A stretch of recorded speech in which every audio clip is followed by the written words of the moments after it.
اللهم إني أسألك علما نافعا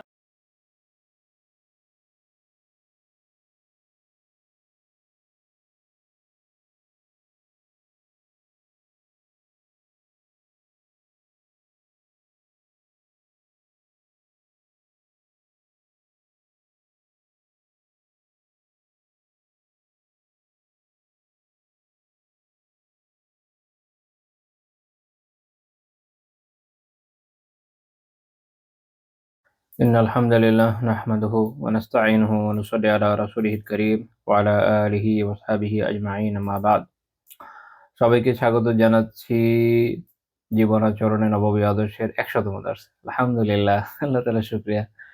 আমরা আমাদের সেঞ্চুরি পূরণ করলাম না। আল্লাহ তাআলার অশেষ শুকরিয়া। আল্লাহ তাআলার কাছে দোয়া করি আল্লাহ তাআলা আমাদের এই প্রয়াসকে কবুল করে নেন। রাসূলুল্লাহ সাল্লাল্লাহু আলাইহি ওয়াসাল্লামের জীবন থেকে আমরা যে শিক্ষা আহরণের চেষ্টা করছি আল্লাহ তাআলা তাতে খায়ের এবং বারাকা দান করেন। আল্লাহ তাআলা তৌফিক দান করেন এটা যেন আমরা পুরো যেটা আমাদের টার্গেট আছে শেষ করতে সক্ষম হই। আল্লাহ তাআলা আমাদের আমলকে কবুল করে নেন এবং এর ওসিলায় আমাদের দুনিয়া এবং আখিরাতে খায়ের দান করেন। আমাদের সকল আ কষ্ট, সকল সমস্যা দূর করে দেন, সকল পেরেশানি দূর করে দেন। আল্লাহ তাআলা আমাদেরকে ইখলাস দান করেন এবং এই আমলের ওসিলায় আমাদেরকে জান্নাতে সুউচ্চ মাকাম দান করেন। আমিন। আল্লাহ তাআলা আমাদেরকে ভালোবাসুন। আল্লাহ তাআলা আমাদেরকে তৌফিক দান করেন যেন আমরাও হক আদায় করে তাকে ভালোবাসতে সক্ষম হই। তার ভালোবাসার হক আদায় করতে পারি।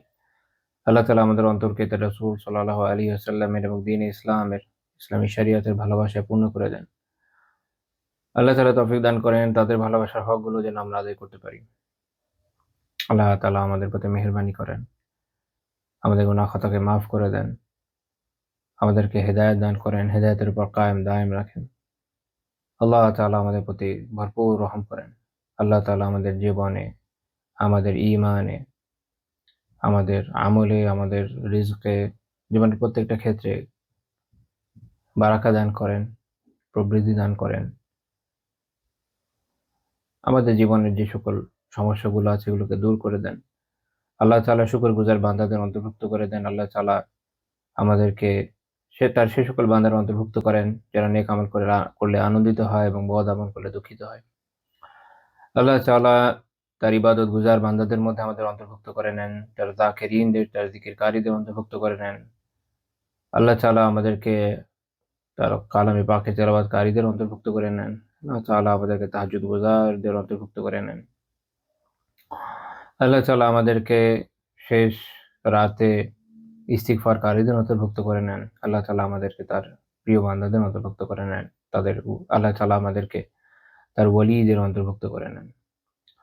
আল্লাহ তাআলা আমাদের প্রতি ভরপুর মেহেরবানি করেন। আল্লাহ তাআলা আমাদেরকে এই পরিমাণ খায়ের দান করেন যা আমাদের কল্পনারও বাইরে এবং আমাদেরকে এই পরিমাণ শার ও ফাসাদাত থেকে হেফাজত করেন যা আমাদের কল্পনারও বাইরে।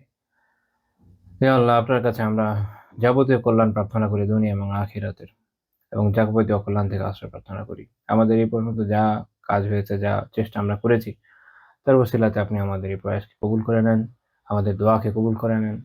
আমাদের পক্ষ থেকে এতটুকুই করার ছিল, আমরা আমাদের সামর্থ্য মতো করেছি। আল্লাহ তাআলা ত্রুটি বিচ্ছুতিগুলোকে মাফ করে দেন। আমিন। তো আল্লাহ তাআলার অনেক শুকরিয়া। এতদিন পর্যন্ত আমরা একসাথে থাকতে পেরেছি। দোয়া করি যেন বাকিটুকু করতে পারি ইনশাআল্লাহ তাআলা। তো চলেন আমাদের মূল আলোচনায় চলে যাই। আহ আমরা আলোচনা করছিলাম যে প্রশ্নোত্তর দেওয়ার ক্ষেত্রে রাসূলুল্লাহ সাল্লাল্লাহু আলাইহি ওয়াসাল্লামের যে আদর্শ তিনি আমাদের শিখিয়েছেন সে বিষয়ে আমরা আলোচনা করছিলাম। 24টা পয়েন্ট আলোচনা হয়েছে। আজকে 25 নম্বর পয়েন্ট। ফাতাওয়া বা প্রশ্নোত্তর প্রদানের ক্ষেত্রে বাহানা, কূটকৌশল অবলম্বন করা থেকে তিনি সতর্ক করেছেন। এটা একটা খুবই গুরুত্বপূর্ণ বিষয়। দেখেন, দ্বীনের প্রশ্নোত্তর দেওয়া, দ্বীনের যেকোনো বিষয় সম্পর্কে জানানো এটা একটা খুবই ক্রিটিক্যাল কাজ। এটা আসলে খুব আরামদায়ক কাজ, বিষয়টা এরকম নয়। যুগে যুগে এই দায়িত্ব তো পালন করতে গিয়ে নবী রাসূলগণ অত্যাচারিত, নিগৃহীত, নিপীড়িত হয়েছেন এবং তাদেরকে বিভিন্ন রকম পরীক্ষার মধ্য দিয়ে যেতে হয়েছে। আজকে যদি আমরা মনে করি যে আমরা এই দায়িত্বটাকে পালন করব এইভাবে, বলে না যে চিল মোডে, এটা আসলে সম্ভব না, এটা অসম্ভব। এটা একটা গুরুতর দায়িত্ব, হাতে জ্বলন্ত অঙ্গার রাখার মতো।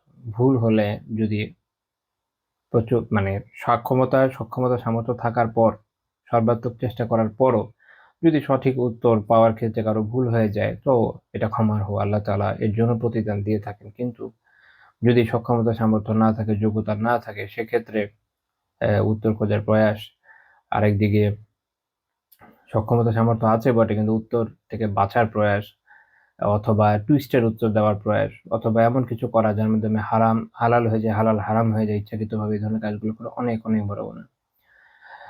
আল্লাহ তাআলা এ থেকে আমাদের সবাইকে হেফাজত করেন, আমিন। পূর্ববর্তী উম্মার যাদের মধ্যে ইলম ছিল তারা কারা?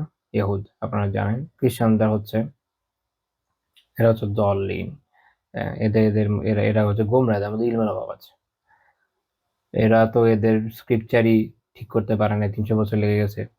নিজেদের লেখা স্ক্রিপচার, আল্লাহ তাআলার পাঠানো না, নিজেদের লেখা স্ক্রিপচারের মধ্যে কোনটা স্ক্রিপচার বানাবে এটা ঠিক করতে 300 বছর খেয়ে দিয়েছে।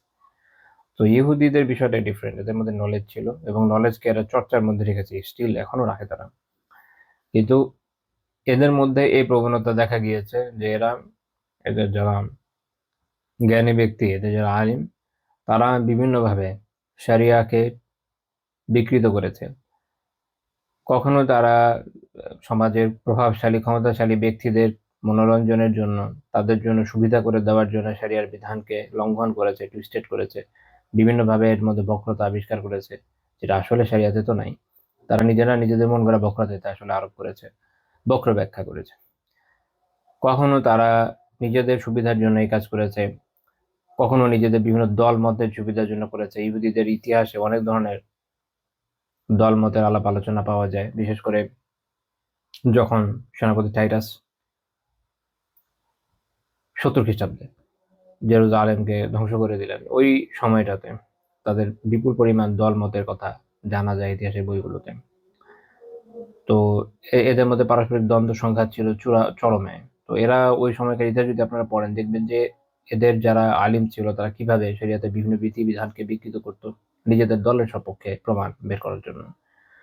তো এই যে বৈশিষ্ট্যগুলো, এগুলো ছিল ইহুদি আলিমদের বৈশিষ্ট্য।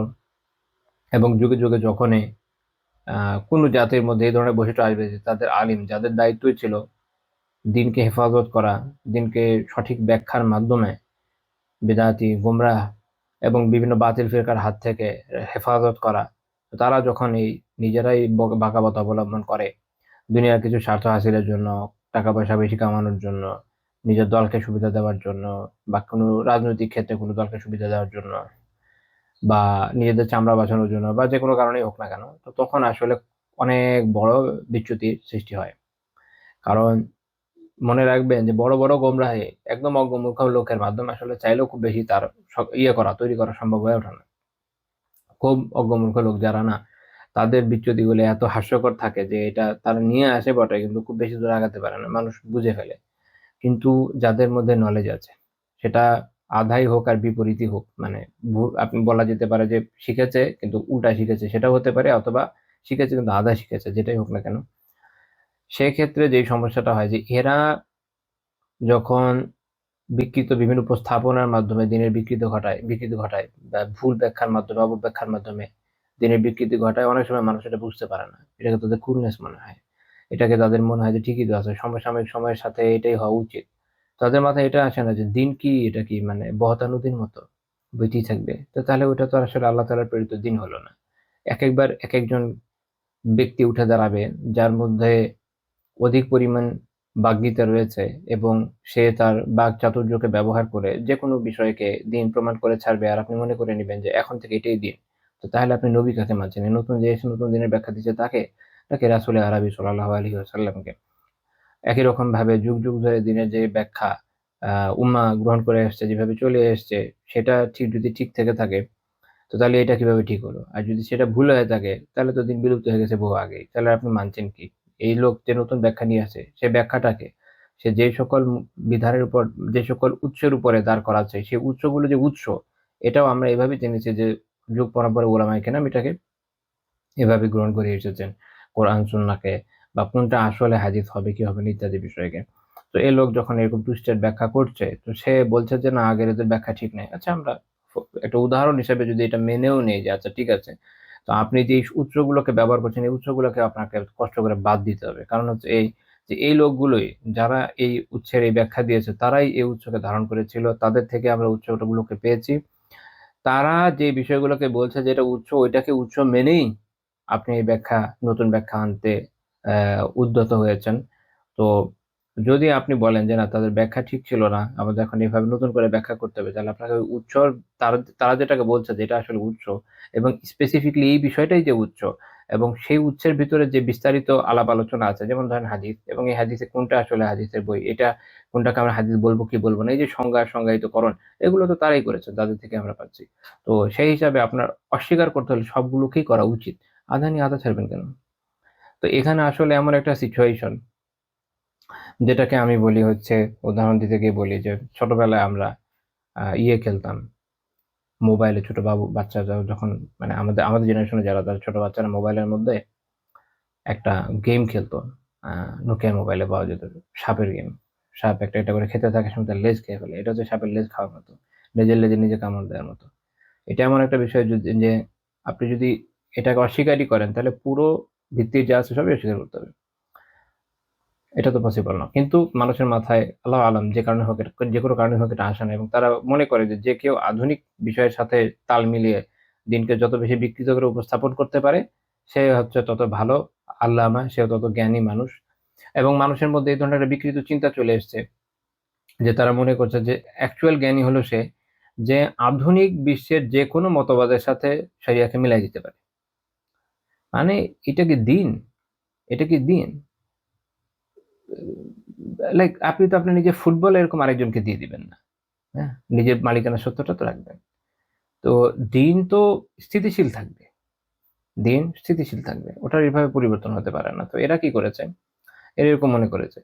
এবং তারা অনেক সময় দেখা যায় যে মানুষের যারা অ্যাকচুয়ালি আলিম, যারা দিনকে ধারণ করেন, প্রকৃত দিনকে ধারণ করেন, তাদেরকে অনেক সময় তারা অপমান করে, অপদস্থ করার চেষ্টা করে, বিভিন্ন কথা তাদের ব্যাপারে বলে। আ তাদের অপবাদ এবং তাদের অভিযোগ হচ্ছে এরকম যে, "আপনারা কি পড়লেন যে আপনারা আধুনিক সময়ের সাথে মিলাই দিতে পারছেন না?" তো এটা হলো প্রশ্ন, যে একেকবার একেক মতবাদ আসবে। আর সবগুলো মিলাই দিতে থাকবো, তাহলে অ্যাকচুয়াল দিন কোনটা হলো? এটা তো আসলে কোনো অনুসরণের বিষয় হলো না। আমি এর আগেও আপনাদেরকে উদাহরণ দিতে গিয়ে বলেছি যে একটা সময় সমাজতন্ত্রের জয়-জয়কার ছিল। তখন মিশরের এক্ষেত্রে মিশরের যারা বিভিন্ন ইউনিভার্সিটির গ্র্যাজুয়েট বা ওখানকার যারা বড়, বড় জ্ঞানসাগরে রয়েছে দিনী ক্ষেত্রে, তারা এক্ষেত্রে অনেক, অনেক প্রাগ্রসর। যেকোনো মতবাদ আসতো, ইভেন এখনো যেকোনো মতবাদ আসে তারা ওইটাকে দিন বলে প্রচার করা শুরু করে দেয়। এরকম একটা সমস্যা তাদের মধ্যে দেখা যায়। খুবই ইন্টারেস্টিংলি তারা আবার অনেক ক্ষেত্রে আধুনিক মতবাদ নিয়ে পড়েনও। আবার দেখা যায় যে নিজেরা ওটা দ্বারা আক্রান্তও থাকেন। এটা একটা মানে অদ্ভুত একটা দ্বিমুখিতা, একমাত্র আল্লাহ তাআলাই জানেন এই সমস্যার কারণ কি। তো উনাদের এখানে দেখা গিয়েছে যে আম যখন সমাজতন্ত্রের জয়-জয়কার, তখন অনেকে বা সমাজতন্ত্র এবং সমাজবাদ ২ টার মধ্যে, সোশ্যালিজম অ্যান্ড কমিউনিজম ২ টার মধ্যে পার্থক্য কতটুকু, এটা নিয়ে আসলে তাদের বাম বাম ধারার যারা intellectuals, তাদের নিজেদের মধ্যে ভালো একটা ডিবেট আছে। তো এটার ভিতরে আমি যাচ্ছি না আপাতত। তো ওখানে, তো ধরেন যেটাই হোক, আপনার সোশ্যালিজমই হোক আর কমিউনিজমই হোক, যখন মোটামুটি এটা একটা জয়গার বাম ধারার, ওই সময়ে ওইখানকার যারা আলিমরা, উনারা ব্যাখ্যা বিশ্লেষণ শুরু করলেন যে ইসলামের সামাজিক সুবিচার, ন্যায়, সাম্য কিরকম কথা বলে, এবং ইসলাম আসলে কিভাবে কি অ্যাকচুয়ালি সোশ্যালিস্ট। এখানে একটা পয়েন্ট আপনাদের একটু বলে রাখি। আল্লাহ জানে হয়তো জীবনে কখনো কাজে আসতে পারে। সেটা হলো, দেখেন, একটা তো হচ্ছে কমিউনিজম, আপনারা জানেন। সোশ্যালিজম বলে এখন বস্তু আছে, একটু আগে যেটা বললাম। আপনারা দেখবেন যে জার্মানিতে সোশ্যালিজম ক্রিয়াশীল আছে। যখন ২ জার্মানি একত্রিত হলো, এক পাশে ছিল ক্যাপিটালিজম, আরেক পাশে ছিল কমিউনিজম। ২ টা একত্রিত হয়ে ২ টার মাঝখানে একটা পথ ধরল সোশ্যালিজম। তো এখানে সামাজিক সুবিচার, ন্যায়, সাম্য এগুলোকে খুব প্রাধান্য দেওয়া হয়। এখানে কমিউন ধারণার মতো হয় না। মানে সমাজতন্ত্র যেভাবে সকল সম্পত্তি রাষ্ট্র বাজেয়াপ্ত করে নেয়, জনগণের কিছু থাকে না, আমলাতন্ত্র থাকে, এই জিনিসটা থাকে না। তো যদি ভালো করে বুঝেন, আমি ভালো করে, আমি যতটুকু সম্ভব বুঝিয়ে বলার চেষ্টা করছি। যদি সোশ্যালিজমকে আপনারা যে কেউ সার্চ করতে পারেন, চ্যাটেই জিজ্ঞেস করেন, ChatGPT কে জিজ্ঞেস করেন যে সোশ্যালিজম সম্পর্কে খুব সহজে আমাকে ব্যাখ্যা করো কয়েকটা পয়েন্ট দিয়ে। তাহলে আপনাকে যা বলবে, আমি আপনাদের বলে দিচ্ছি যে এই পয়েন্টগুলোকে কেউ যদি বলে যে আমরা এটাকেই কায়েম করতে চাই এবং এটা হচ্ছে ইসলাম আর কি, তো তাহলে আপনাদের মনে হতে পারে যে হ্যাঁ এটাই আসলে ইসলাম। মানে আশা করি বুঝাতে পারছি যে আমি কেউ কোনো দল যদি এসে বলে যে আমরা না এই যে সামাজিক সুবিচার, ন্যায়, সাম্য এগুলো যদি প্রতিষ্ঠা করে দেই তাহলে আসলে ইসলাম কায়েম হয়ে যাচ্ছে। আসলে তারা সোশ্যালিজম কায়েম করছে, কিন্তু তারা বলতে চাচ্ছে না। এটা হচ্ছে মজার বিষয়। তো এটা বিগত অনেক বছর ধরে উত্তর আফ্রিকা, আহ, এশিয়া মাইনর এবং আমাদের দেশ এবং আরো অনেক অঞ্চলে অনেকগুলো এরকম দল আছে যারা ইসলামিক দল, তারা এই নীতির উপর দিয়ে চলছে, আল্লাহ আলাম কেন, কিন্তু তারা এটার উপর দিয়ে চলছে। আর বলতেই পারে যে আমরা একটা ডানপন্থী সোশ্যালিস্ট পার্টি, এটা বলতে চায় না। হ্যাঁ, তো এই যে থিওরিটা এগুলো আসলে ডেভেলপ করেছে ওই সময় মিশর থেকে। তো তারা এটার সাথে দেখানোর চেষ্টা করছে, অনেক অনেক বই টই লিখেছে এই বিষয়ে। এরপরে যখন ওই সময় মিশর ছিল রাশিয়ার দিকে ঝোঁকা, রাশিয়ার সাথে তার খুব ভালো রিলেশন। রুশ সেনার এক সময় মিশরে এখানে আপনার ঘাঁটি ছিল ওদের। আহ সাইনাই যুদ্ধের সময় রুশ সেনারা সরাসরি অংশ নিয়েছে, যদিও তাদের পুরোপুরি মানে নিজস্ব আইডেন্টিটিতে না, মিশরীয় সেনাদের ছদ্মবেশে, এবং অনেকে নিহত হয়েছে, এটা পরবর্তীতে নথি থেকে জানা গেছে। ওই সময় ওরা স্বীকার করে নাই। তো এরপরে যখন আমেরিকার দিকে ঝুঁকলো তখন দেখা গেল যে না, ডেমোক্রেসি হচ্ছে খুবই ইসলামিক। এরকম বিভিন্ন যুগে যুগে যত ইস্যু আসবে দেখবেন যে দেখার চেষ্টা করবে সবই, যদি ডেমোক্রেসি হয় তাহলে তার বিপরীত। ডেমোক্রেসির মধ্যে আমরা ধরেন বলতে পারি যে আচ্ছা কেউ চাইলে সোশ্যালিজমও তো ডেমোক্রেসি রাখতে পারে, জার্মানি তো রাখছে, ওকে ওকে, এটা কোনো, এটা আসলে এইভাবে কি হয় যে কিছু মিক্স থাকে এটার সাথে এটা, এটার সাথে এটা। তো ধরেন আর জিনিসটা যদি এইভাবে না বুঝে এইভাবে বলি, যে মনে করেন যে কেউ দেখাবে এমন ভাবে যেন ক্যাপিটালিজম ইসলামিক, এটা এবার একটু আলাদা হয়, যেমন ক্যাপিটালিজম ইসলামিক আর কারো কাছে মনে হবে না কমিউনিজমই খুব প্রো ইসলামিক একটা বিষয়। আপনারা জানেন আমাদের এই দেশে একসময় 70-80, 60-70 দশকে এরকম অনেকের চাহিদা ছিল ইসলামী কমিউনিজম তারা তৈরি করে। মাওলানা ভাসানীকে এক্ষেত্রে অগ্রগতি ধরা হয়, এরকম ছিল। তো তারা মনে করছে যে এটাই ইসলামিক, ঠিক আছে। তো এরকম দেখেন যে এক একদিন এক একজন এক একটাকে খুব প্রাধান্য দিচ্ছে। ভারতে যেমন কেউ কেউ মনে করছে না সেকুলারিজম ইসলামিক, এরকম একদম পুরো বয়ান খুঁজে পাবেন ইয়েতে সার্চ করলে ইউটিউবে। তো সবই যদি ইসলামিক হয়, অন ইসলামিকটা কোনটা? মানে সবই যদি ইসলামিক হয়, অন ইসলামিক কিভাবে, কোনটা? আর হলো পরস্পর বিরোধী দুইটা জিনিস একই সাথে কিভাবে ইসলামিক হয়? হয় আলো ইসলামিক, নয় আধার ইসলামিক। মানে আপনি বলছেন আলো আধার দুইটাই ইসলামিক, ভেরি গুড। তাহলে অন ইসলামিক কোনটা? কিছুই অন ইসলামিক না, তাহলে ইসলাম কোনটা? সে এক অদ্ভুত অবস্থা চলছে।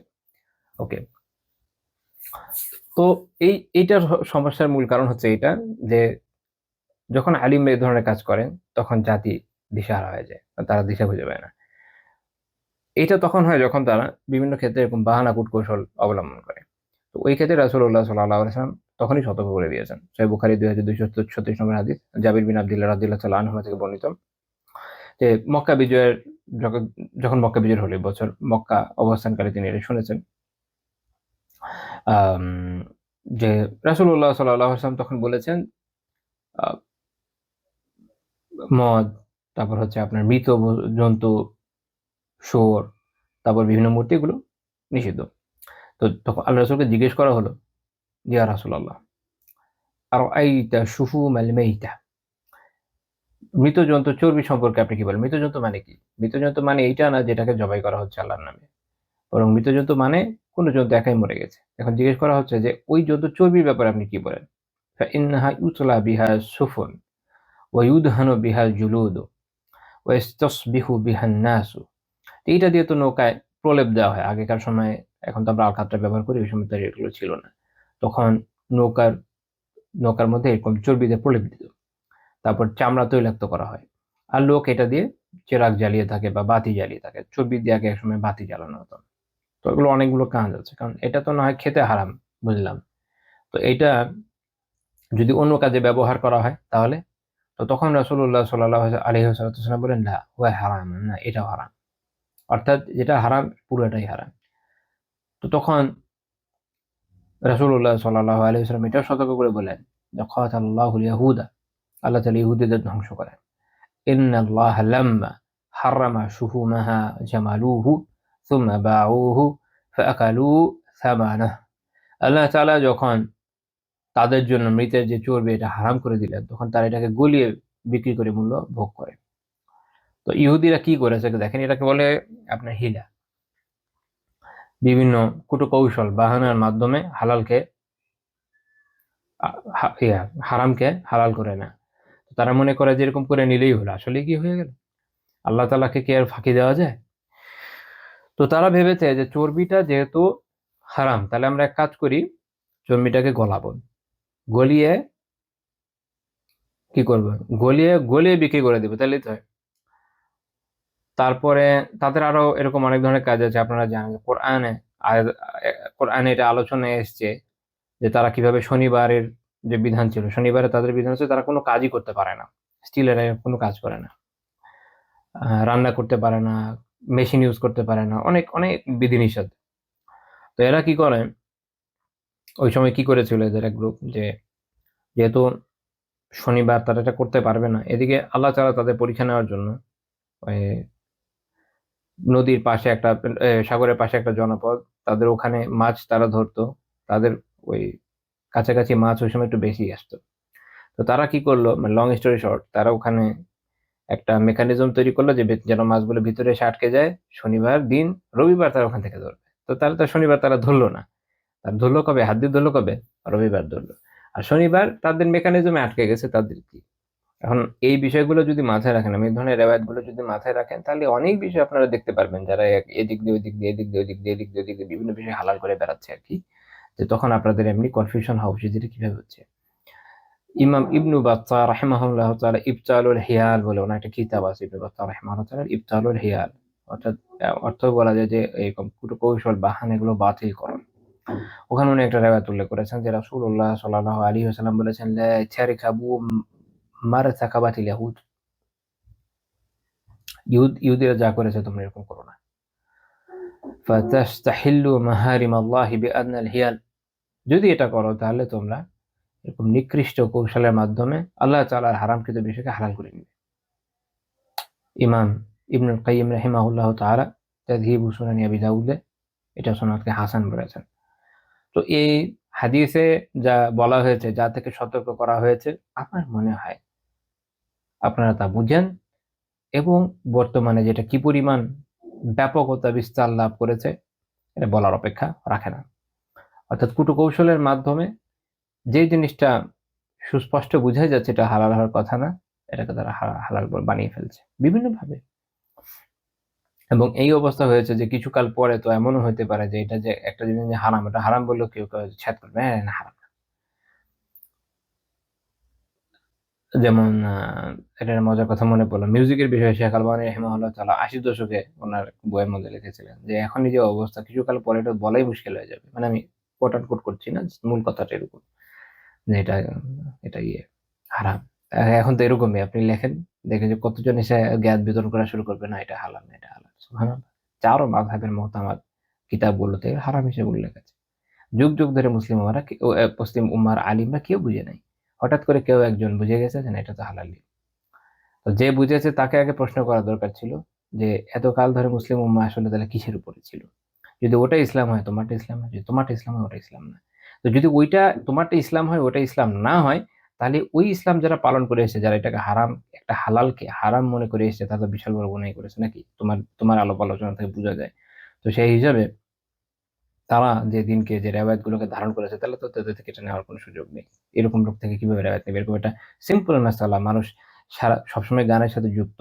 সেই আল্লাহ রাসূল সাল্লাল্লাহু আলাইহি ওয়াসাল্লামের জামানা থেকে নিয়ে আজ পর্যন্ত, তখনকার আপনারা জানেন যে বদরে যখন কুরাইশ আসছে, সিরাতের কিতাবে আছে, তারা নর্তকী নিয়ে এসে গান বাজনা করেছে। তখন থেকে গান বাজনা আছে, আরো হাজার হাজার বছর আগে থেকে আছে। তখন থেকে নিয়ে এখন পর্যন্ত গান বাজনা চলছেই চলছে। এটা তো নতুন কোনো বিষয় না। তো এরকম একটা কমন বিষয়ে যদি তারা সবাই মিলে ভুলই জানতো, তাহলে এরকম লোকের কাছে দিন তো নিরাপদ মনে করার দরকার নেই। তো সেক্ষেত্রে তারা যে সকল বর্ণনা নিয়ে এসছে, এরকম কমন মাসালাতে এরকম ভুল যখন করেছে, তো তাদের অন্যান্য বর্ণনা গ্রহণ করা যাবে না, তো কেটে বাদ দিয়ে দেন। এটা হচ্ছে সাবধান, নিজে নিজে কামড় দিবে। এটা কি করছে এটা নিজেরা জানে না।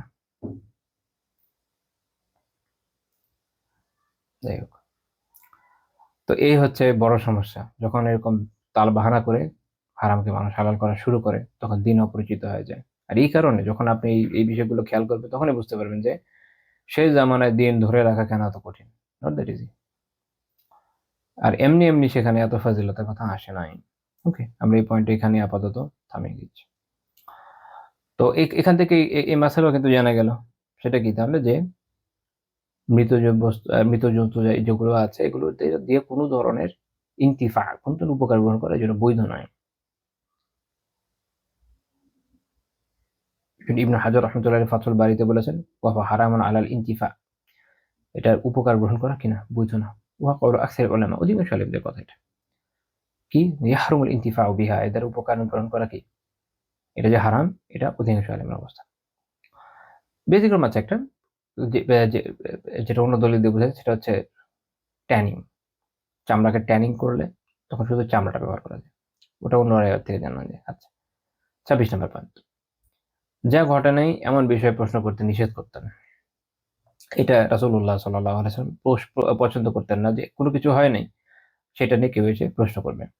এটা মানুষের একটা স্বভাব আছে, দেখবেন যে কোনো কিছু হয় নাই, হয়তো সে কোনো একটা ওয়াসওয়াসায় পড়ে আছে, তার মনে হচ্ছে যেটা প্রশ্ন করে বড় একটা জ্ঞানের বিষয় হয়ে যাবে, জ্ঞানের বিষয় বটে, যেটা অ্যাকচুয়ালি জানা দরকার। কিন্তু এমন একটা বিষয় নিয়ে আপনি প্রশ্ন করলেন এসে, যেটা আসলে প্রায়োগিকতা নাই, একদমই তাত্ত্বিক, একদমই তাত্ত্বিক। এমন অনেক বিষয় আছে, পৃষ্ঠার পর পৃষ্ঠা আলোচনা করা যায়, একদমই তাত্ত্বিক। এবং আরো প্যাথেটিক বিষয় আছে, এমন অনেক বিষয়, বিশেষ করে যারা কালাম শাস্ত্র নিয়ে কাজ করেছেন বা এরকম বেশ কিছু বিষয় আছে যেখানে দেখা যায় যে এমন অনেক বিষয় ওনারা আলোচনা করেছেন, এমন মৌলিক নীতি নিয়ে আলাপ আলোচনা করেছেন, ওই জিনিসই তামাদি হয়ে গেছে, ওই জিনিসই তামাদি হয়ে গেছে। মনে করেন, আমি বলছি না ওনারা করেছেন, মানে আমি জাস্ট একটা উদাহরণ হিসেবে বলছি। ধরেন ধরেন প্রাচীন গ্রিকরা কোনো একটা থিওরি দিয়েছে, যে এটা একটা থিওরি। এখন ওই থিওরিটাকে আপনি সত্য মনে করে সেটা নিয়ে বিশাল আলাপ আলোচনা করে একটা আস্ত বই লিখলেন, মনে করেন কয়েক হাজার পৃষ্ঠা দিয়ে। এদিকে ওই থিওরি এখন প্রমাণিত হলো যেটা বাস্তবে আসলে হয় না, এটা থিওরিটিক পর্যবেক্ষণে প্রমাণিত হয়েছে থিওরিটা সঠিক নয়। তখন আপনার এই পুরো কাজটা অকাজ হয়ে গেল, অহেতুক ব্যয় হয়ে গেল, সময়কে অপচয় করা হয়ে গেল, ইত্যাদি ইত্যাদি। কিন্তু এটা আপনি বুঝেন নাই, আপনার যদিও ওই সময় মনে হচ্ছে জিনিসটা ভালোই। এই জন্য নিজেকে এমন সব কাজে যুক্ত রাখা উচিত যেটা আসলে কাজে, যেটা আসলে কার্যকর, যেটা আমি সবসময় বলি আমাদের ভাই বোনদেরকে, যে কি কি কাজে আপনি সবসময় নিজেকে অনেক অবশ্যই ব্যস্ত রাখবেন। এক হচ্ছে অবভিয়াসলি আপনি নিজেকে যিকির আজকারে ব্যস্ত রাখবেন।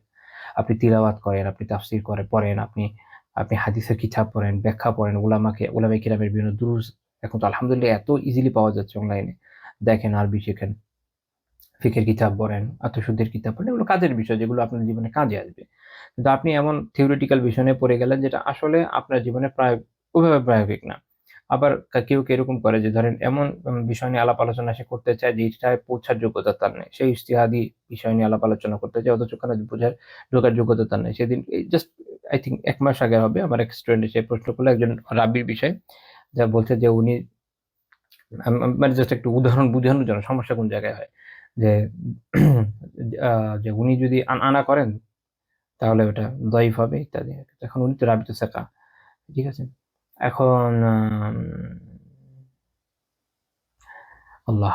তো এ কারণ হচ্ছে তাদের কথা হলো যে উনি তো তাদলিস করেন। তাদলিস হচ্ছে যখন রাবি তার ওস্তাদের নামকে গোপন করে।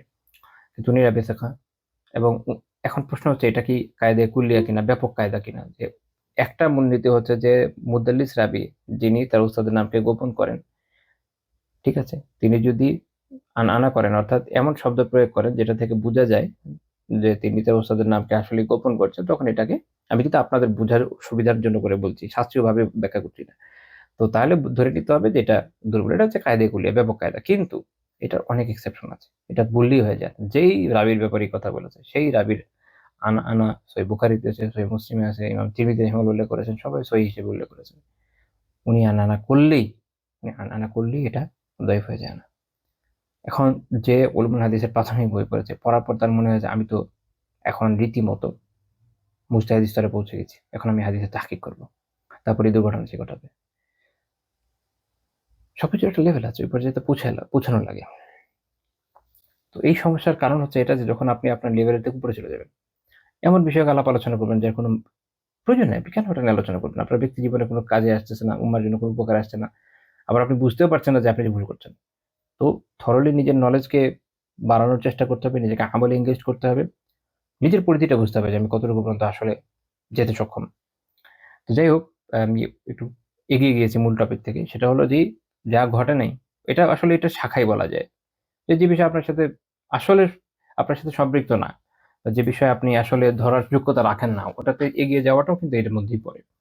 তো যাই হোক, রাসূলুল্লাহ সাল্লাল্লাহু আলাইহি ওয়াসাল্লাম এই ধরনের বিষয়ে অপছন্দ করতেন। সহিহ বুখারীর রিওয়ায়াত আছে, এই বিষয়ে অনেকগুলো হাদিস আছে। সহিহ বুখারীর একটা রিওয়ায়াত আছে যেখানে আম, একজন সাহাবী একটা প্রশ্ন নিয়ে এসেছেন। তো যিনি বর্ণনাকারী উনি বলছেন যে ইন্না রাসূলুল্লাহ সাল্লাল্লাহু আলাইহি ওয়াসাল্লাম কারিহাল মাসাইলা ওয়া আবাহা, যে রাসূলুল্লাহ সাল্লাল্লাহু আলাইহি ওয়াসাল্লাম এই প্রশ্নটাকে অপছন্দ করেছেন, দূষণীয় মনে করেছেন। কারণ তিনি মনে করেছেন যেটা হয় নাই, যেহেতু এটা প্রশ্ন করা প্রয়োজন। তো মূল কথা হচ্ছে যে যদি হয় তাহলে ওটা নিয়ে কথা বলা যায়। ইমাম মুসলিম রাহিমাহুল্লাহ তাআলা একটা হাদিস উল্লেখ করেছেন, এটা অন্যান্য কিতাবে আছে। আল্লাহ রাসূল বলছেন যে দারুনি মা তারাকতুকুম, আমি তোমাদেরকে যা ছেড়ে দিয়েছি সে বিষয়ে আমাকে ছেড়ে দাও। অর্থাৎ এটা নিয়ে আমি যখন বলি নাই, তোমরা রাগ বেড়ায় প্রশ্ন করে করে এই বিষয় নিয়ে খোঁজাখুঁজি করবে না। فإنما هلك من كان قبلكم بكثرة سؤالهم, কারণ তোমাদের আগের জাতিগুলো যারা ধ্বংস হয়েছে এটা হয়েছে তাদের অতিমাত্রায় প্রশ্নের কারণে। এবং অতিমাত্রায় প্রশ্ন অত্যন্ত ভয়ানক ধরনের হয়। যেমন আল্লাহ তাআলা আল্লাহ তাআলা সম্পর্কে জানবেন, তাওহীদ সম্পর্কে জানবেন, আসমা ও সিফাত সম্পর্কে জানবেন, কেউ এর ভিতরে গিয়ে খোঁজাখুঁজি শুরু করে দেয়, তখন সে কোনো না কোনো গুমরাহির মধ্যে চলে যায়। তাকদীর সম্পর্কে আল্লাহ তাআলা যতটুকু জানেন শেষ কথা, কথা শেষ হয়ে যায়, খোঁজাখুঁজি শুরু করে, এটা মেকানিজম বোঝার চেষ্টা করে, যেটা তার আকলের বাইরে। তো ওটা করতে গিয়ে সে কি করে? সে গুমরাহির মধ্যে পড়ে যায়। সেমনি নবী রাসূলদের বিষয়ে, আয়াতের বিষয়ে, হাদিসের বিষয়ে, ফিকহের বিষয়ে সব ক্ষেত্রে দেখবেন যে খোঁজাখুঁজি করতে কোনো না কোনো গুমরাহির মধ্যে গিয়ে পড়ে যাচ্ছে। একটা পর্যায়ে দুনিয়ার কোনো কিছু তার সঠিক মনে হয় না, সবকিছুই বেঠিক মনে হয়। মনে হয় যে দুনিয়ার সবাই ভুল বুঝেছে, আমি ঠিক আছি। তার মাথায় এটাই ঢোকে না যে দুনিয়ার সবাই ভুল হইতে পারে, আমি বেঠিক হইতে পারি। এটা নিয়ে তার কিন্তু মাথা ব্যাথা নেই। তো দ্যাটস দ্য প্রবলেম। তখন মানুষ এরকম গুমরাহির মধ্যে পড়ে যায় এবং বিভিন্ন ক্ষতিকর বিষয়কে বের করে নিয়ে আসে। তো এইজন্য আমাদের আলিমরা পছন্দ করতেন না যেটা হাদিস অনুযায়ী তারা আমল করতেন, যে যেই বিষয় হয় নাই বা যে বিষয় আসলে সম্পৃক্ত নয় এটার সাথে ওটা নিয়ে খোঁজাখুঁজির প্রয়োজন নেই। ইমাম আল খাতিব আল বাগদাদি রাহিমাহুল্লাহ তাআলা কিতাব আছে আল ফাকিহু ওয়াল মুতাফাক্কিহ, ওখানে উনি একটা অধ্যায় করেছেন বাবুল কওলি ফি সুআলি আনিল হাদিসা ওয়াল কালামি ফিহা ক্বাবলা উকুইহা। কোনো বিষয়, যেটা কোনো বিষয় ঘটার আগে সেটা নিয়ে প্রশ্ন করা বা সেটা নিয়ে কথাবার্তা বলা, এই বিষয়ে উনি অধ্যায় করেছেন। সেখানে এই হাদিস যেটা আমি মাত্র উল্লেখ করলাম এটা উল্লেখ করেছেন। ইমাম ইবনু বাত্তাহ রাহিমাহুল্লাহ তাআলা একটা কিতাব আছে লিবানাতুল কুবরা, ওখানে উনি এই বিষয়ে অধ্যায় করেছেন। খুব সুন্দর অনেকগুলো রিওয়ায়াত এনেছেন। ওখানে আমি জাস্ট ২ টা বর্ণনা ওখান থেকে যদি বলি, খারিজা বিন যায়েদ বিন সাবিত রাহিমাহুল্লাহ তাআলা উনি বলছেন যে যায়েদ বিন সাবিত রাদিয়াল্লাহু তাআলাকে জিজ্ঞেস করা হলো কোন একটা বিষয় নিয়ে। তো তিনি জিজ্ঞেস করলেন যে আকানা হাযা, এরকমই হয়েছে? তো তারা যে প্রশ্ন যে জিজ্ঞেস করেছে সে বলেছে, "না, না হয়নি। এরকম না।" মানে হয় নাই, জাস্ট প্রশ্ন করেছে যে যদি, ওই যে প্রশ্ন করে না? আচ্ছা যদি এমন হয়, আচ্ছা যদি এমন হয়, আচ্ছা যদি এমন হয় এভাবে। আচ্ছা। তো তিনি তখন কি বলেন? বলেন যে দাহু হাত্তা ইয়াকুনা, যতক্ষণ না হয় ছেড়ে দাও। فإنما هلك من كان قبلكم بأنهم قاسوا ما لم يكن بما قد كان حتى تركوا دين الله. কারণ তোমাদের আগে যারা ধ্বংস হয়েছে তারা যেইটা আগে হয়েছে সেটার সাথে যেটা হয় না এটাকে কিয়াস করছে। কিয়াস আমি এর আগে আপনাদের বুঝিয়েছি। তো এটা দিয়ে কিয়াস করতে গিয়েছে, এর ফল হয়েছে এটা, এক পর্যায়ে তারা আল্লাহর দ্বীনই ছেড়ে দিয়েছে। তো এটার প্রয়োগ আপনারা বিপুল পরিমাণ পাবেন। যেমন মজার একটা কথা বলি, ওইটা যদি ঠিক হুবহু এই বিষয়ে আসছে না, বাট কাছাকাছি আমরা ধরতে পারি। দেখবেন যে আমাদের আহ এখনকার পরিবেশ পরিস্থিতি এরকম হয়ে গেছে, আপনি যদি বলেন যে চলেন ইসলামী শরিয়া নিয়ে আমরা কাজ করব, দাওয়া করতে হবে, মানুষকে বুঝাতে হবে, দিন শেখাতে হবে। দেশের মানুষ আসলে যতই বলুক না কেন মুসলিম, তাদের দেখা গেছে যে নামাজের মাসাইল ঠিকমতো জানে না। ইমানের তো বাদই দিলেন, কি জানে? কিছুই জানে না। কালিমার ব্যাখ্যা জানে না।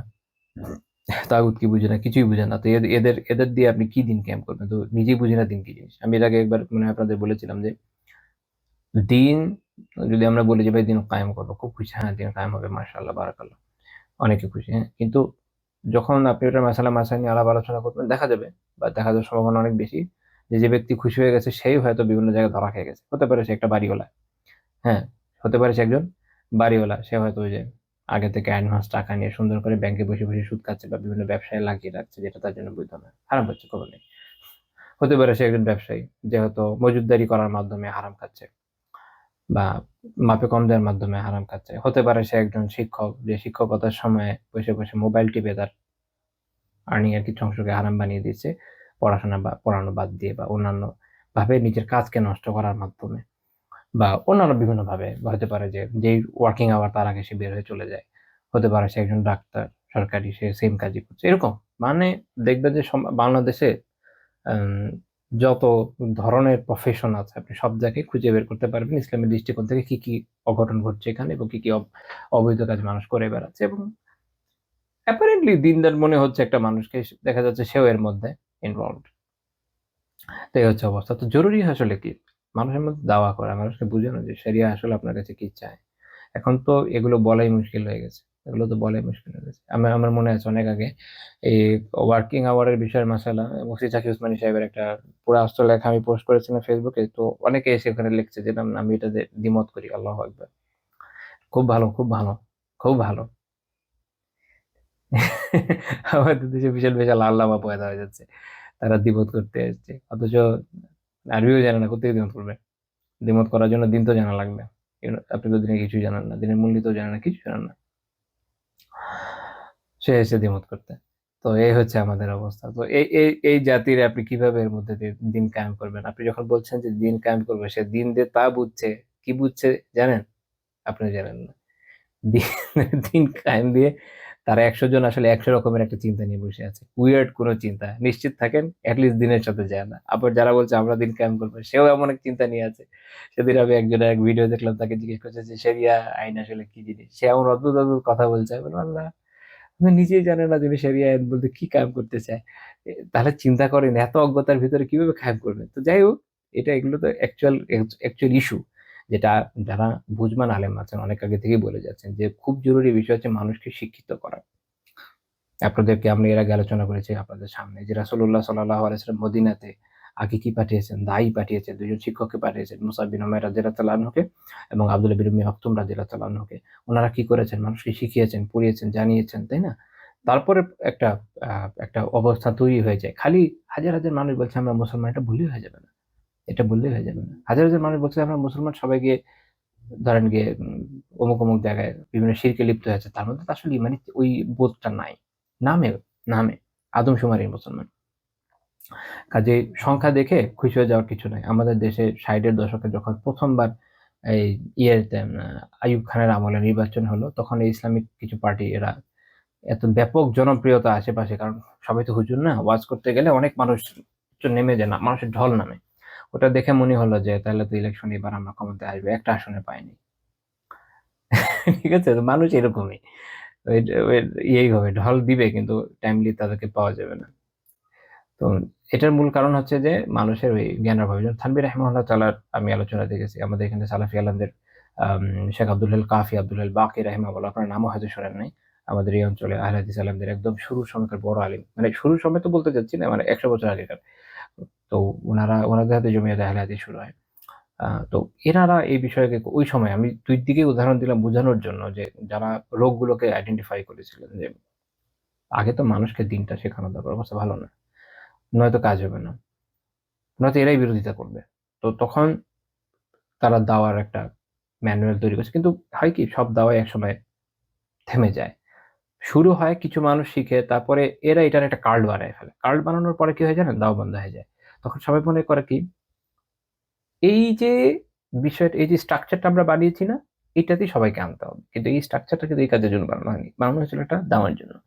কিন্তু তখন স্ট্রাকচারটা বেসিক বিষয় হয়ে যায়, মুখ্য বিষয় হয়ে যায়। মূল ফোকাস স্ট্রাকচারের দিকে থাকে, ইনস্টিটিউশন এর দিকে থাকে। মূল যে দাওয়া যার জন্য বানানো হয়েছিল সেটাতে থাকে না। অর্থাৎ মাধ্যম মূল হয়ে যায়। মূল শিক্ষাটা বাদ পড়ে যায়। ফলে এগুলো আসলে টিকে নাই। এগুলো থেকে আমাদের শিখতে হবে। ভবিষ্যতে যেন আমরা আবার দাওয়া দাঁড় করাইতে পারি। কিন্তু মূল সমস্যা কিন্তু আছে আমাদের এই অঞ্চলের মানুষদের ক্ষেত্রে। যেটা অনেক অঞ্চলের মানুষের ক্ষেত্রে তুলনামূলক এইরকম না। আলহামদুলিল্লাহ। অনেক ক্ষেত্রে অনেক ভালো। অনেক অঞ্চলের মানুষ অ্যাকচুয়ালি অনেক দ্বীনি ইলমের ক্ষেত্রে অনেক প্রাগ্রসর। যেকোনো কারণেই হোক আমাদের উপমহাদেশীয় ক্ষেত্রে এটা একটা সমস্যা। আমাদের অনেক ক্ষেত্রে দ্বীনি ইলমের ঘাটতি তো আছে, এটা তো আমাদের স্বীকার করতেই হবে। তো এই অবস্থায় আপনার কি করতে হবে? মানুষকে শিক্ষিত করতে হবে, মানুষকে জানাতে হবে। এখন আমরা এটা করতে যাব। আবার বলব যে না, আমরা এখন এটারে যদি ফোকাস করি, এটা আমাদের মূল ফোকাস পয়েন্ট হওয়া দরকার। নয়তো ফর এক্সাম্পল আপনাকে আমি বললাম যে হ্যাঁ, আপনাকে আমরা ফুল সাপোর্ট দেব। আপনি ক্ষমতায় যান, দিন কায়েম করেন। এখন আপনি কি দিন বলতে কি বোঝেন তাও আমি জানি না। আপনি নিজেও অ্যাকচুয়ালি জানেন না। আমি যে দিন বলতে কি বুঝি এটাও হয়তো আমি জানি না। মানে আমাদের এখনকার জনগণের এই হচ্ছে অবস্থা। এখন আপনি যখন গেলেন ক্ষমতায় যাওয়ার পরে আপনি যাই কায়েম করেন না কেন, আমি কিভাবে প্রশ্ন করব যে আপনি আসলে দিনই কায়েম করতেছেন কিনা? আপনি বলবেন যে, "আরে আমি তো দিনই কায়েম করতেছি। আমার হিসেবে এটাই দিন।" এদিকে আমারও ওই নলেজ নেই যে আসলে দিন কায়েম বলতে আমি কি বুঝাতে চাইতেছি। তো একেকজনের একেক রকমের চিন্তা। এটা হলো বহুত বড় সমস্যা। এক্ষেত্রে ওই যে জর্জ ওরেলের একটা বই আছে 'অ্যানিমাল ফার্ম', কেউ পড়ে থাকলে বুঝতে পারবেন যে ওখানে খুব মজার আলোচনা আছে যে বিপ্লব কিভাবে বেহাত হয় এটা নিয়ে। যদিও কমিউনিজম নিয়ে করেছেন, কিন্তু ওখানে গুরুত্বপূর্ণ অনেক পয়েন্ট আছে সোশিওলজিক্যাল অ্যাসপেক্ট থেকে। আল্লাহ, তো এখন দেখেন এখন এখন দেখবেন যে এগুলো যদি আমরা বলি যে তাহলে আমাদের হচ্ছে করণীয় হচ্ছে কি এই করা, আমি মানুষকে জানানো, তখনই দেখবেন অনেক প্রশ্ন এসে হাজির হয়ে যাবে। যদি এটা হয় তাহলে কি হবে, এটা হয় তাহলে কি হবে, এটা হয় তাহলে কি হবে, এটা হয় তাহলে কি হবে। আচ্ছা, ওটা হোক না ভাই, আগে থেকে মাথা ঘামানোর দরকার কি? আমি তো আগে আমি যদি আগে থেকেই এগুলো নিয়ে চিন্তা করতে থাকি, তাহলে আমরা অ্যাংজাইটির পেশেন্ট হয়ে যাব। এক পর্যায়ে আমরা ডিপ্রেশনে ভুগবো। এমনিতেই আমরা জাতিগত ডিপ্রেশনের মধ্যেই আছি বলে মনে হয় মাঝে মধ্যে। এবারে কয়েক ধরনের ডিপ্রেশন আছে, আপনার জীবনে ওখানে পড়েছেন কিনা আমার জানা নাই, বাট আমার এখানে তো ডক্টর আছে, আমার থেকে ভালো যাবে কয়েকজন ডক্টর আছে আমি জানি। ওই যেমন আপনার অ্যানসেস্ট্রিয়াল ডিপ্রেশন আছে, না না সরি, অ্যানসেস্ট্রিয়াল ট্রমা আছে, ওটা থেকে সময় ডিপ্রেশন তৈরি হয়। আর ওইরকম কিছু না, জাতিগত জাতিগত কিছু ট্রমাও আছে, আমাদের অনেক ট্রমা আছে, ওটা থেকে অনেক ডিপ্রেশন আমাদের মধ্যে এমনিই আছে। তো এগুলো যত আরো বেশি ইনপুট দিবেন না, যাতে আরো ডিপ্রেশনে চলে যাবে, লাস্টে কি কাজ হবে? এই জন্য ঠিক পজিটিভ, কি হবে না হবে ভেবে লাভ নাই। আমাদের কাজ হলো সারিয়ে আমাদের পথ দেখিয়ে দিয়েছে, সেটা হচ্ছে যে আমাদের কাজ হচ্ছে আল্লাহ রাসূল সাল্লাল্লাহু আলাইহি ওয়াসাল্লাম যেমন আমাদের বলেছেন, আমরা সবসময় বলি না, ওইটা তোমাদের সবার মুখস্থ, যে আমার কাছ থেকে পৌঁছে দাও, বলে একটা আয়াত হলো, দিনে একটা শিখ হলে পৌঁছে দিতে বেরোলো কাজ। ফল ধরবে কি ধরবে না এটা আল্লাহর হাতে। একটা একটা দোয়া আছে, আমার খুব পছন্দের দোয়া, আমি ভুলে গেছি কোন কিতাবে আছে, বাট একটা সুন্দর একটা দোয়া আছে যে আল্লাহুম্মা ইন্না হাদাল জুহদু আলাইকা তুকলান, যে আল্লাহ, এ হচ্ছে আমার পক্ষ থেকে চেষ্টা, আর আপনার উপর আমার ভরসা। আলটিমেটলি ফল তো আল্লাহ তাআলা দিতে পারেন, আমরা তো আনতে পারবো না, আমরা ট্রাই করতে পারি। তো ওইটার জন্য আমরা ট্রাই করে যাবো ইনশাআল্লাহ। এবং দাওয়া এখন তো অনেক স্তীমিত লাগে আমার কাছে, সবার কাছে মনে হচ্ছে যে আমি আসলে কি দেশের সার্বিক পরিস্থিতি বিবেচনায় মনে করলাম যে কথাগুলো একটু বলে দিই, সবসময় তার বলা হয় না।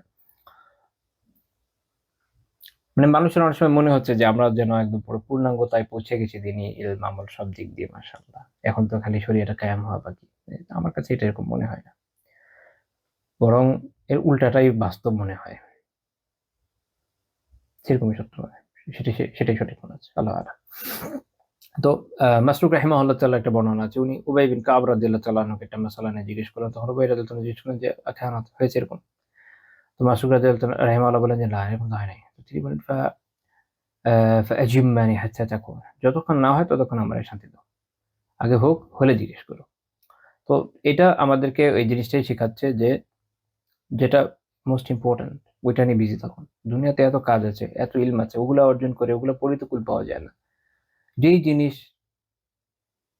হয়ই নাই, যেটা আমাদের জীবনের সাথে সম্পৃক্তই না, ওইটা নিয়ে চিন্তা ভাবনা করে সময় নষ্ট করার কি দরকার? ২৭ নম্বর পয়েন্ট, ভবিষ্যৎ, এই যে এই বিষয়গুলোতে রাসূলুল্লাহ সাল্লাল্লাহু আলাইহি ওয়াসাল্লাম অপছন্দ করছেন, যে যেটা হয় না এটা নিয়ে বলল না, কিন্তু যেটা ভবিষ্যৎ ঘটতে যাচ্ছে বলে তিনি আগেই জানেন, তার মুজিজার মধ্যে পড়ে। আল্লাহ তাআলা তাকে শেষ সময়ের অনেক বিষয় সম্পর্কে আগেই জানিয়ে দিয়েছেন, উম্মার মধ্যে এটা হতে যাচ্ছে, এটা তার মুজিজা। তো এরকম বিষয় আবার তিনি আগেই সতর্ক করে দিতেন।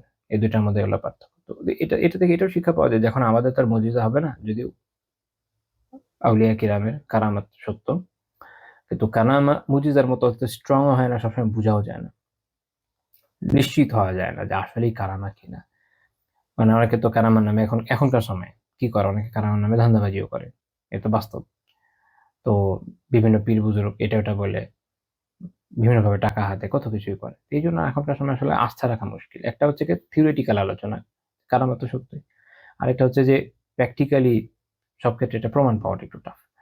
আর আরেকটা বিষয় হচ্ছে কারামাত সম্পর্কে আমার হিউজ ধারণা আছে। কারামাত হচ্ছে আল্লাহ তাআলা আপনাকে সম্মানিত করেছেন এমন কোনো বিষয় দিয়ে যেটা খুবই ব্যতিক্রমী। এখন এটা আল্লাহ তাআলা তার যেকোনো ওলিকে, যেকোনো মুমিনকেই এটা করতে পারেন সম্মানিত কোনো না কোনোভাবে। এখন যে যত বেশি ওলায়াতের অধিকারী, যে যত বেশি ঈমানের অধিকারী, আল্লাহ তাআলা তাকে বেশি করেন। এবং সবাই একই ধরনের কারামাত দ্বারা ধন্য হয় না। এই অঞ্চলের প্রসিদ্ধ আলিমদের মধ্যে মুজাদ্দিদ আল-ফিসানি রাহিমাহুল্লাহ তাআলা ছিলেন। তো উনার ব্যাপারে একটা ঘটনা আমি একটু বলি। মুজাদ্দিদ রাহিমাহুল্লাহ তাআলা, উনি উনার কাছে একজন মুরিদ বহু বছর ছিল। বহু বছর। আমি এক্সাক্ট বলে গেছি ২০ বা ৩০ বছর হবে। তো সে একসময় বলেছিল, "আপনি এত বছর থাকলাম, আপনার থেকে কখনো কোনো কারামাত আমি দেখলাম না।" তো এটা খুব চমৎকার কথা বলেছিল। বলছে যে, "এত বছর যে ছিলাম, তুমি কখনো আমাকে ওয়াক্তে সালাত কাজা করতে দেখেছো?" বলছে, "না। ৫ ওয়াক্ত সালাত জামাতের সাথে সবসময় আছি, সবসময়।" তো এর মধ্যে সুন্নাহ কাজা হয়েছে না, বলছে যে এটি তো কারামত।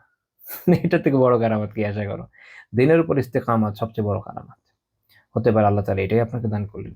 এরকম বহু ধরনের কারামাত আছে যেটা মানুষের মনের মধ্যে কারামাত দিয়ে এটাই তারা বুঝে যে একটা লোক আকাশে উঠতে থাকবে, যেটা আসলে দেখতে পাওয়া খুবই টাফ, মানে খুবই টাফ। কেউ কখনো দেখেছে বলে তো মনে হয় না।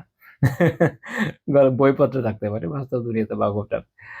আচ্ছা, যাই হোক, কিন্তু বাস্তব দুনিয়াতে অনেক কারামত আপনি খুব সহজেই পাবেন। কেউ আল্লাহ তাআলা কারো সময় এমন বারাকা দিলেন যে প্রচুর তিলাওয়াত করতে পারলো, প্রচুর সালাত আদায় করতে পারলো, বিপুল পরিমাণ কিতাব পাঠ করছে, এগুলো সবই তো বিভিন্ন ফর্মের কারামত। আচ্ছা, যাই হোক। তো এটা আমি প্রাসঙ্গিকভাবে বললাম। তো মূল কথা হচ্ছে এটা যে এখন আসলে কেউ যেভাবে বলে দিবে এটা তো আর সম্ভব না। এটা একমাত্র নবী রাসূলদের পক্ষেই সম্ভব। কিন্তু এখনকার সময়ে আমরা অনেক সময় এনালাইসিস করে ঘটনার পরম্পরা বিশ্লেষণ করে একটা ধারণা করতে পারি। এগুলো ভবিষ্যৎবাণী না। এগুলো হচ্ছে ধারণা। আকাশে মেঘ হয়েছে, এটা দেখে আপনার মনে হতে পারে যে বৃষ্টি হইতে পারে। এটা একটা বিশ্লেষণ মাত্র, আর কিছু না। এটা ওই ভবিষ্যৎ গণনার মধ্যে পড়ে না। তো যাই হোক, তো এখান থেকে এটাও বোঝা যায় যে আমাদের সময় যেহেতু ওইটা সম্ভব না, মুজিজা সম্ভব না। বাট যখন আমরা অনেক কিছু দেখি, অনেক কিছু আগে থেকে সতর্ক করে দেওয়াটা এটা তাই। তো এইজন্য দেখবেন যে ওলামায়ে কেরাম সবসময় অনেক বেশি সতর্ক করে দেন। আমাদের দেশে এখন কি হচ্ছে আল্লাহু আলাম, বাট সবসময় এটা হয়ে আসছে। আলেমরা অনেক কিছু সতর্ক করে থাকেন যাতে উম্মাহ সতর্ক হয়। তো যাই হোক, আমরা একটা এরকম রিওয়ায়াত দেখি। সহিহ মুসলিমের 648 নম্বর হাদিস। আবু যর রাদিয়াল্লাহু তাআলা আনহু বর্ণনা করছেন যে রাসূলুল্লাহ সাল্লাল্লাহু আলাইহি ওয়াসাল্লাম আমাকে বললেন যে কাইফা আনতা ইযা কানাত আলাইকা উমারা ইউআখিরুনা আস-সালাতা আন ওয়াক্তিহা, যে যে তুমি তখন কি অবস্থা হবে তোমার তখন, যখন তোমাদের এমন সব আমির, এমন সব শাসকরা আসবে যারা সালাতকে তার ওয়াক্ত থেকে বিলম্ব করে ফেলবে।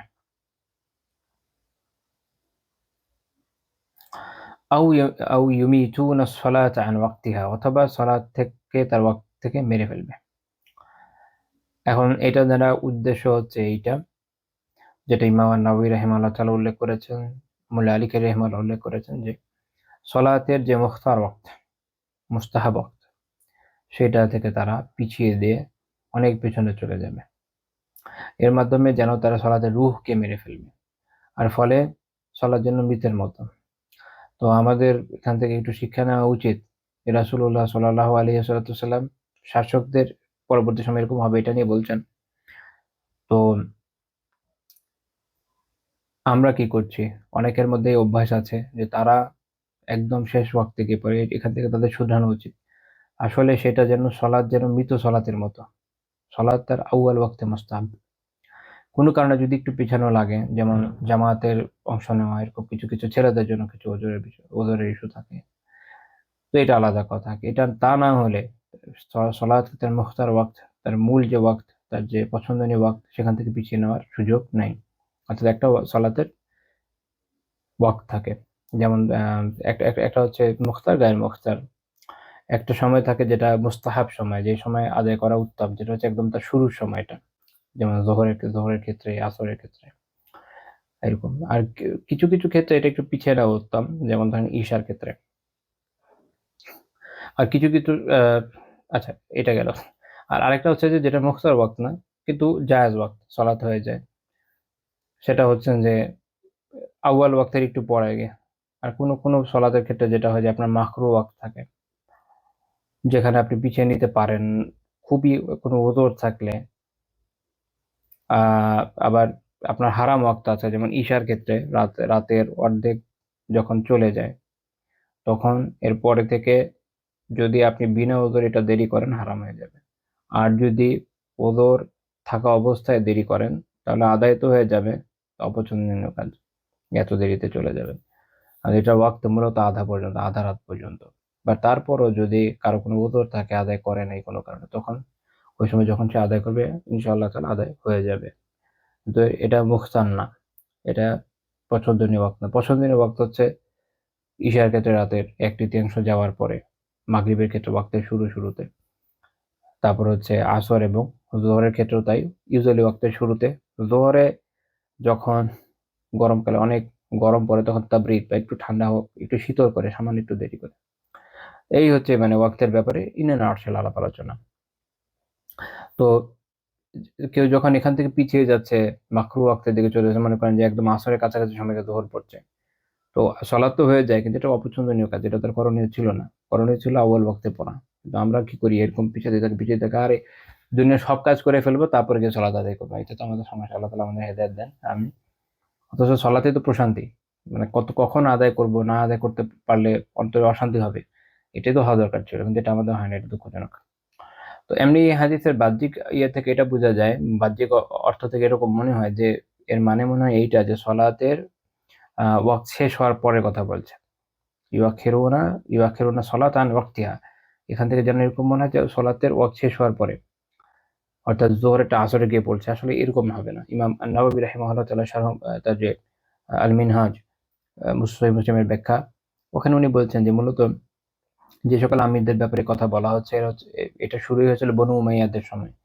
তখন যেমন হাজ্জাজ বিন ইউসুফ, আরো কয়েকজন আমির ছিল, তাদের স্বভাবই ছিল তারা অনেক দেরিতে সলাত আদায় করতো, কিন্তু ওয়াক্ত শেষ করে আরেক ওয়াক্তে গিয়ে না।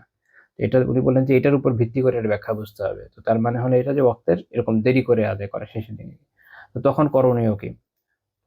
আবু যার রাদিয়াল্লাহু তখন জিজ্ঞেস করেন যে ফেমা আমরুনি, আপনি আমাকে কি আদেশ করেন এই ক্ষেত্রে? আল্লাহ রাসূল বলেন যে সল্লি সলাত আলি ওয়াক্তিহা, সালাতকে তার ওয়াক্তে আদায় করো। ওয়াক্তে মানে মুস্তাহাব ওয়াক্তে, মুখতার ওয়াক্তে, আউয়াল ওয়াক্তে আদায় করো। ফাইন আদারাক ফাইন ফাইন আদরাকতাহা মাহুম ফাসল্লি ফাইন্নাহা লাকা নাফিলা, যদি তাদের সাথে সলাৎ পেয়ে যাও, অর্থাৎ দেখা গেল যে ওখানে আপনি গেলেন, ওই এখানে শাসকের কথার কারণ আছে। আমাদের এখন তো সলাৎ পড়ায় শুধু মসজিদের ইমাম না, বেচারারা হচ্ছে সমাজের নিগৃহীত শ্রেণীর মধ্যে পড়ে। আসলে আগেকার সময় বা শুরুর সময় বিধান কি ছিল, শাসকরা বেসিক্যালি পড়তো, বড় জামে মসজিদ হতো, ওয়াক্তে ছোট ছোট মসজিদ হতো বিভিন্ন জায়গায়, ইউজুয়ালি একটা শহরে একটা বড় জামে মসজিদ হতো। ওখানে শহরের যিনি প্রশাসক উনি সলাত আদায় করাতেন, উনি সলাত আদায় করতেন ইমাম হিসাবে, আর পিছনে বাকি আদায় করতেন। তো যতক্ষণ সে ভদ্রলোক না আসছে ততক্ষণ বিলম্ব করা হতো, এই জন্যই কথা বলা হচ্ছে। তো ওই সময় ইমামের দাপটও ছিল, কারণ ইমাম তো শাসক। হ্যাঁ, আমাদের এখনকার শাসকদের তো নামাজ পড়া দিলে আমাদের নামাজই নষ্ট হয়ে যাওয়ার সম্ভাবনা আছে। যাই হোক, তো যাই হোক, তো তিনি তারপর কি বললেন যে যদি এখন গেল কেউ মসজিদে গিয়ে, বা বাজারে গেল যেখানে মসজিদও আছে, ওখানে জামাত হয়ে যাচ্ছে, বলছেন যে যদি ওখানে তাদের সাথে সালাত পেয়ে যাও তখন তাদের সাথে পড়ে ফেলবে, তখন এটা তোমার নফল হয়ে যাবে। তো এখানে এটা একটা মাসআলা চলে আসে যে যদি সলাৎকে মুস্তাহাব ওয়াক্ত থেকে পিছিয়ে পরে আদায় করে কেউ, তখন করণীয় কি? মেয়েদের জন্য তো এটা কোনো বিষয় না, কারণ মেয়েদের ক্ষেত্রে করণীয় কি, তারা অবশ্যই ওয়াক্তের শুরুতে আদায় করে নিবে। ছেলেদের ক্ষেত্রে একটা ইস্যু হয়ে যায়, বিশেষ করে আমাদের আমাদের দেশে, যেমন হানাফি আলেমদের মতে তো আসলে আসরের ওয়াক্তই শুরু হয় আর একটু দেরিতে। আমি অবশ্য জানিও না কয়টা থেকে শুরু হয়, কারণ এত অ্যাপ চালানোর দেখেও বলা যায়। তো ধরেন আসরের ক্ষেত্রে যদি আমরা একটু দেখি, আসরের ক্ষেত্রে হানাফি আলিমদের মতো ওয়াক্ত শুরু হয় 4টা 1-এ। অন্যদিকে জুমহুর আলিমদের অবস্থান হচ্ছে এরকম যে 3টা 15-তে ওয়াক্ত শুরু হয়ে যায়।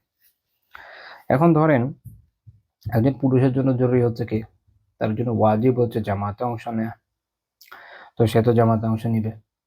তো 4টা 1 তো আমার এলাকাতে এখানে জামাতে 4টা 30-এ, তাহলে 45 আর 30 অনেক সময় না, বিশাল দেরি। তো এরকম ক্ষেত্রে করণীয়, এটা একটা জটিল প্রশ্ন হয়ে যায়। তো যদি এরকম এরকম ক্ষেত্রে এক হচ্ছে করণীয় নিজে আওয়াল ওয়াক্তে ফরজ পড়ে ফেলা, তাহলে আপনার ফরজ আদায় হয়ে গেল। এরপরে 2টা কাজ, একটা হচ্ছে আউয়াল ওয়াক্তে সালাত আদায় করা, যেটা মুস্তাহাব আমল, এটা জরুরি। আরেকটা হচ্ছে যে জামাত। তো ইমাম নাওয়াবী রাহিমাহুল্লাহ তাআলা আল মাজমুতে আলোচনা করেছেন এই মাসালাটা বিস্তারিত, যে এক্ষেত্রে করণীয় হলো যে ওয়াক্তের শুরুতে নিজের সালাত আদায় করে না, তারপরে মসজিদে গিয়ে আপনি আবার তাদের সাথে সালাত আদায় করলেন, তার আপনি 2টা সওয়াব পেলেন, জামাতের সওয়াব পেলেন, আউয়াল ওয়াক্তেরও সওয়াব পেলেন। এখন যদি এটা আপনার জন্য সম্ভব না হয়, আরেকটা সূরত আছে, সেটা হচ্ছে নিজেরা জামাত করে না, যদি আপনার সাথে আরেকজনকেও দাঁড় করায় দিতে পারেন, জামাত হয়ে যাচ্ছে, ওয়াইফ আছে, যে কেউ আছে, জামাত হয়ে যায়।